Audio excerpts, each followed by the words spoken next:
YCP సభ్యులు assembly సమావేశాలకు రాకుండా డ్రామాలాడుతున్నారని టీడీపీ ఎమ్మెల్యే రెడ్డప్పగారి మాధవిరెడ్డి విమర్శించారు.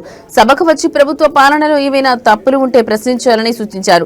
తిరుమల లడ్డూ కల్తీ విషయంలో అడ్డంగా దొరికిన వైసీపీ నేతలు తమ తప్పుల్ని కప్పిపుచ్చుకోవడానికి డైవర్షన్ పాలిటిక్స్ చేస్తున్నారని ఆరోపించారు. ఈ శాసనసభ సమావేశాల్లో బడ్జెట్ని ప్రవేశపెట్టడం జరిగింది.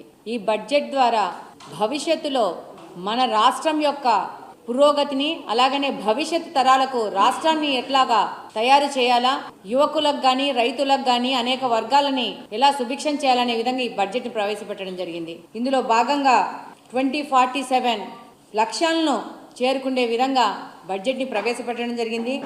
అన్ని వర్గాలని అన్ని రంగాలని సమాన ప్రాతిపదిక ఇస్తూ ఈరోజు బడ్జెట్ని ప్రవేశపెట్టడం జరిగింది.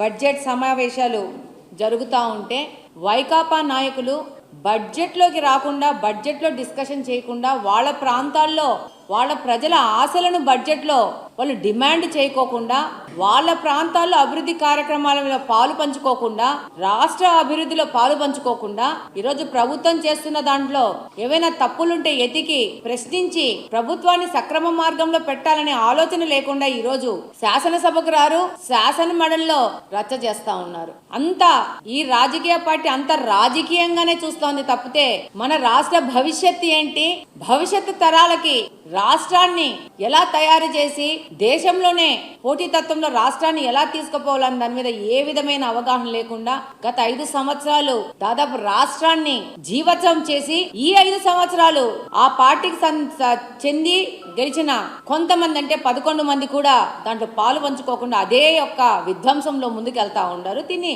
రాష్ట్ర ప్రజలందరూ కూడా గమనించాలని నేను కోరుకుంటా ఉన్నాను. ఈరోజు మీరు ముఖ్యంగా గమనిస్తే రాష్ట్ర బడ్జెట్ను దాదాపు 3,32,205 కోట్లతో ప్రతిపాదించడం జరిగింది. అందులో ముఖ్యంగా